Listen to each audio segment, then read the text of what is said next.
Après ce beau week-end de la fête des mères, retour à l'actualité sur Métropole. Madame, monsieur, bonsoir. Bienvenue à la toute première édition de ce journal pour la semaine. D'ores et déjà, excellente semaine avec nous. À la une de l'actualité, la police nationale a mené des opérations musclées à Torcelles et Village de Dieu pendant le week-end. Des armes ont été saisies dans le fief de Vitellum et la maison d'Iso a été partiellement détruite par des drones. Parallèlement, dans l'Artibonite, des affrontements meurtriers ont fait des morts, des blessés et de nombreuses maisons incendiées. Dossier Nouvelle Constitution, Franck Lotu rejette les accusations contre le texte de l'avant-projet de la loi mère soumis aux autorités par le comité de pilotage de la conférence nationale. Le juriste déplore un débat centré sur la légitimité des autorités et défend un texte qu'il juge porteur d'avancées démocratiques. Également à la une de ce lundi, alors que le gouvernement promet 100 000 gourdes à 10 000 familles, des déplacés internes dénoncent leur non-inclusion et des conditions de vie précaires. Le programme de relocalisation peine à convaincre les éventuels bénéficiaires qui s'en remettent malgré tout aux autorités.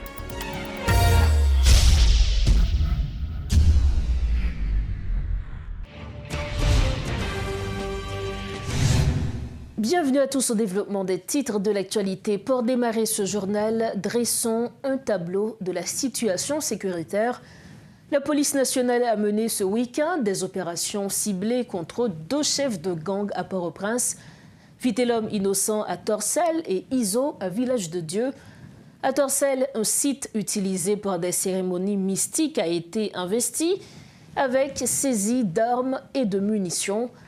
À Village de Dieu, des drones kamikazes ont partiellement détruit la maison d'Iso, chef du gang 5 secondes, blessant plusieurs de ses hommes. Aucun bilan officiel n'a été publié. Par ailleurs, les bandits ont mené de nouvelles offensives à Keskov, notamment dans la zone de Nampeno, dans la section communale de Soursailles. Bien que leur progression ait été stoppée par les forces de l'ordre, cette nouvelle attaque inquiète les autorités locales qui demandent au gouvernement d'en finir avec les dernières poches de résistance de la commune. Et dans l'Artibonite, de violents affrontements ont éclaté ce lundi dans la localité de Jean-Denis entre le gang armé Grand Griffe, basé à Savian, et la coalition opérant à Jean-Denis et Barrage. Le bilan provisoire fait état de plusieurs morts et blessés par balle, ainsi que de nombreuses maisons et commerces incendiés. Les combats ont provoqué un exode massif des résidents, paniqués par l'ampleur des violences. Des blessés ont été transportés vers des centres hospitaliers de la région pour y recevoir des soins d'urgence. Autre dossier, le diplomate surinamais Albert Hamdine a officiellement débuté son mandat ce lundi 26 mai 2025 en tant que nouveau secrétaire général de l'Organisation des États américains, OEA. La prise de fonction d'Albert Hamdine intervient à un moment où l'OEA est appelé à jouer un rôle central face à la situation haïtienne devenue alarmante. Il appelle à réinventer les appels et les objectifs qui ont créé l'OEA, soulignant combien ce moment exige l'unité et la volonté politique pour renforcer notre détermination. Albert Hamdine met en avant sa vision de diriger une OEA plus réactive, inclusive et efficace, une organisation qui reflète la diversité et le dynamisme de notre région et qui génère des retombées tangibles pour toutes et pour tous. Comme l'envisagent les États membres, il affirme s'engager à bâtir une organisation des États américains plus forte, plus transparente et axée sur les résultats, guidée par des valeurs partagées fondées sur la coopération et axée sur l'obtention de résultats. Dossier Constitution, Maître Franck Lotu déplore que les critiques portent davantage sur la légitimité des autorités actuelles à changer la Constitution que sur le contenu de l'avant-projet de la nouvelle loi mère. Réagissant aux accusations de projets oligarchiques portées contre ce texte, l'ancien député qui a participé à sa rédaction estime qu'il s'agit d'une critique fallacieuse dans la mesure où il présente de nombreuses avancées. Suivons les explications de Franck Lotu. Moi, très conscient de ce que en réforme constitutionnelle, c'est un chantier qui cachait des enjeux majeurs, notamment au plan politique. Ça t'a étonné en pile si ça t'a passé en douceur dans un pays surtout côté on a l'impression qu'on a perdu définitivement la capacité d'apprécier. Et donc pour moi-même c'est tout à fait compréhensible que gagner et des attaques aussi monstrueuses ciblant le texte. Maintenant la question est celle de savoir est-ce que c'est vrai? Qui ça quand dans le texte là? Le texte là traité des thématiques comme lutte contre corruption, intégration de la diaspora, intégration de la jeunesse, indépendance de la justice, décentralisation, régime politique. Comprenez bien, c'est un ensemble de thématiques qui traitent là-dedans. Mais dans un monde qui a une position critique par rapport au texte, moi attends que l'hypothèse opinion critique là, sous une thématique, sous deux, ou bien pourquoi pas, sous toutes. Maintenant, qui ça qui fait son projet oligarchique là? Érection ULCC en institution indépendante là? Et renforcement de mécanismes d'indépendance pouvoir judiciaire là? Augmentation quota participation femmes? Intégration jeunes dans de la gestion des affaires publiques? Et investissement au moins 4% du PIB dans l'éducation? C'est ça qui projet oligarchique là? Moi, je pense que débat sous avant-projet sont débats qui faussés. Faussé par ça, je suis capable de une sorte de pollution d'idées malveillantes. Et c'est ça que fait le dernier article que m'écrit, moi dit que débat sous avant-projet de constitution, il fait de avant-projet un champ de bataille. Un champ de bataille où s'affrontent des groupes d'intérêts qui procèdent par intellectuels interposés. Ça veut dire derrière chaque article, derrière quelques opinions, gagnant un groupe d'intérêts. Li visible, li palpable. Par exemple, moi lis un article qui dit l'avant-projet est peu crédible, l'avant-projet est illégitime, l'avant-projet n'est pas cependant inconsistant. Ça vient de une lecture plus ou moins honnête. Est-ce qu'on comprend? Li dit le peu crédible, mais jusque-là, c'est une opinion acceptable. Li dit illégitime, c'est sa compréhension de la situation. Mais li dit pas totalement inconsistant. Mais moi, c'est une opinion empreinte de sincérité et d'honnêteté.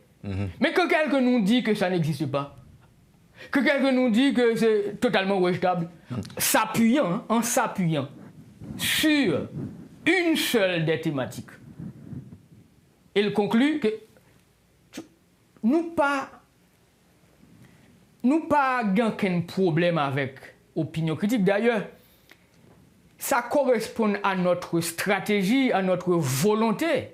C'est volontiers nous dit, nous avons sorti un avant-projet. Question de le soumettre à la lecture critique de la population et de recueillir les avis éclairés de nos élites. Donc ça veut dire que ça, ouais, nous n'avons pas de problème avec ça. Mais quand c'est malveillant, je pense qu'il faut que des gens qui disent c'est malveillant. Autre point de l'actualité, alors que le gouvernement a annoncé l'implémentation d'un programme de 100 000 gourdes pour favoriser la relocalisation de 10 000 familles. Des déplacés dans plusieurs centres d'accueil disent ne pas être touchés par ce projet. Si cette initiative serait la bienvenue pour eux, ils dénoncent la méthode utilisée par le gouvernement pour accompagner les réfugiés. Dénonçant leurs mauvaises conditions de vie, les interrogés appellent au rétablissement de la sécurité pour qu'ils puissent retourner chez eux. Suivez ce reportage signé Riti Fortuné et Guy Trichoisi. Cette nouvelle journée à l'École nationale République de l'Équateur, à Delma 41, débute par une partie de domino entre ses citoyens. À chacun de poser une pièce sur la table pour apaiser le stress provoqué par la situation sécuritaire. Leur quotidien dans cet espace converti en centre d'hébergement depuis plusieurs mois ne change pas. Récemment, le ministère des Affaires sociales et du Travail a annoncé la mise en œuvre d'un programme de relocalisation en faveur des déplacés occupant les bâtiments publics. 10 000 familles sont visées dans le cadre de ce plan lancé il y a plus de 2 semaines. Pourtant, dans ce camp de fortune, les réfugiés ne sont pas informés de son existence. Pourquoi il y a des gens qui bénéficient vraiment? Mais nous avons aimé ça vraiment. En parlant du programme de relocalisation, on a parlé.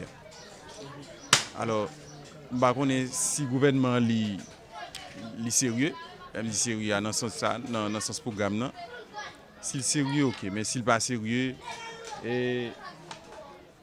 nous faisons arrêter là dans ce site-là, parce que pour qu'on ait les moyens nécessaires pour nous déplacer vraiment. Si les personnes atteintes de déficience sont censées avoir la priorité dans le cadre de cette initiative gouvernementale, des réfugiés amputés d'un membre ou souffrant d'autres formes de handicap qui résident dans ce camp de fortune se plaignent d'avoir été écartés jusque-là. Entre aggravation de leurs conditions de vie déjà précaires et incapacité de subvenir seul à leurs besoins, ils font part de leurs préoccupations. Non, pour moi-même, je ne vais pas recevoir aucun corps en rien. Je ne vais pas recevoir l'argent. Parce que quand on a 100 000 gouttes, ils ont parlé, ou tu es handicapé, moi je ne vais pas recevoir. Non, moi je ne vais pas jouer ça. Je ne vais pas recevoir comme. Je ne vais pas recevoir aucun comme. Je ne vais pas jouer 100 000 gouttes. Rien. Je suis bien content. Parce que je besoin d'aller. Parce que je souffre de toute bagaille.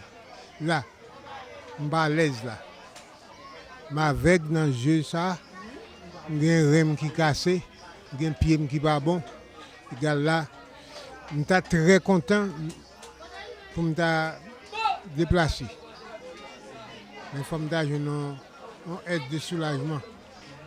Je fais des demandes, je prends un numéro, je prends un nom, je prends un numéro de téléphone, mais jusqu'à ça, présent beaucoup.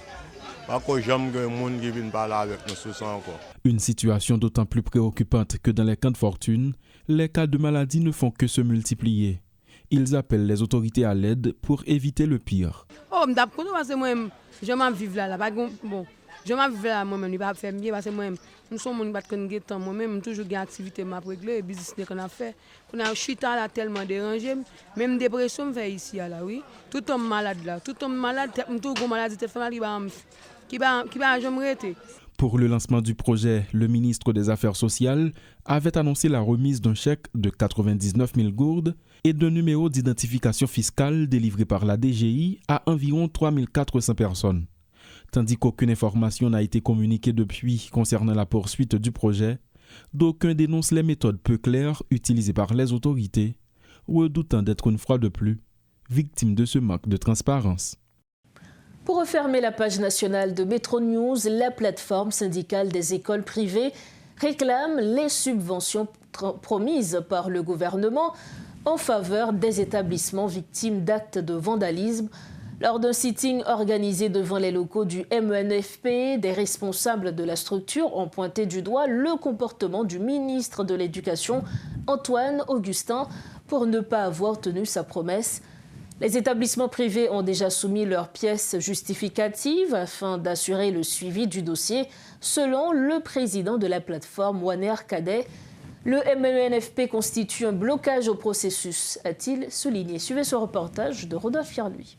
Le Premier ministre Alix Didier Fils-Aimé a annoncé récemment des mesures prises par son gouvernement en vue de supporter des écoles privées qui sont victimes d'actes de vandalisme de la part des groupes armés. Le Fonds national d'éducation est l'institution chargée de venir en aide aux directeurs, selon le président de la plateforme syndicale des établissements privés, Waner Cadet.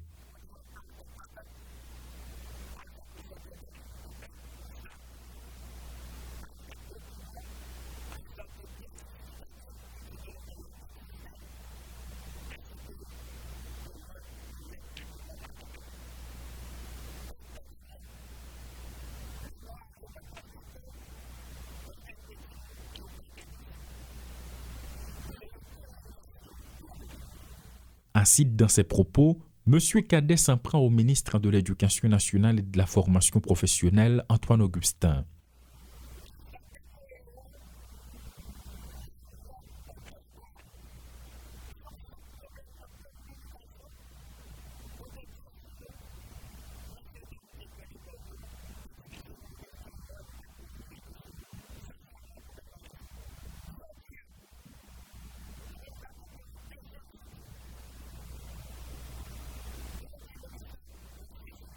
Ce n'est pas la première fois que les directeurs d'écoles privées se réunissent pour s'adresser aux titulaires du MNFP, mais cette fois, ils entendent aller jusqu'au bout pour obtenir justice, tenant compte de leurs propos.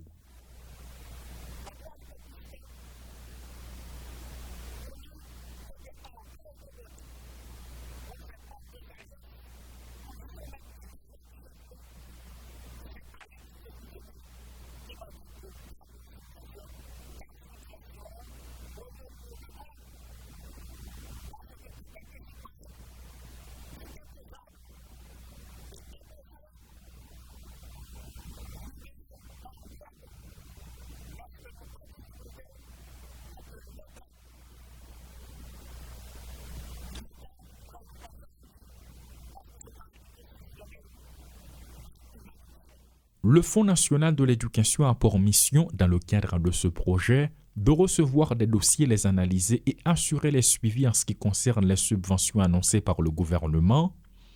Mais toujours est-il, il faudrait que les documents soient là pour y procéder. Jusqu'à présent, rien n'est moins sûr. Nous arrivons au terme de notre première édition de Métro News pour la semaine. À votre partir, voici le rappel de l'essentiel de l'information développée ce lundi. La police nationale a mené des opérations musclées à Torcelles et Village de Dieu pendant le week-end. Des armes ont été saisies dans le fief de Vitellum et la maison d'Iso a été partiellement détruite par des drones. Parallèlement de l'Artibonite, des affrontements meurtriers ont fait des morts, des blessés et de nombreuses maisons incendiées. Dossier nouvelle constitution, Franck Loture rejette les accusations contre le texte de l'avant-projet de la loi mère soumis aux autorités par le comité de pilotage de la conférence nationale. Le juriste déplore un débat centré sur la légitimité des autorités et défend un texte qu'il juge porteur d'avancées démocratiques. Et puis alors que le gouvernement promet 100 000 gourdes à 10 000 familles, des déplacés internes dénoncent leur non-inclusion et des conditions de vie précaires. Le programme de relocalisation peine à convaincre les éventuels bénéficiaires qui s'en remettent malgré tout aux autorités. Voilà ce qui met fin à cette édition de Métro News. Merci infiniment à chacun de vous de l'avoir suivi. Un grand merci également à toute l'équipe de Métropole et rendu possible cette édition. On se retrouve demain. Entre-temps, prenez soin de vous et restez branchés Métropole. Bonsoir.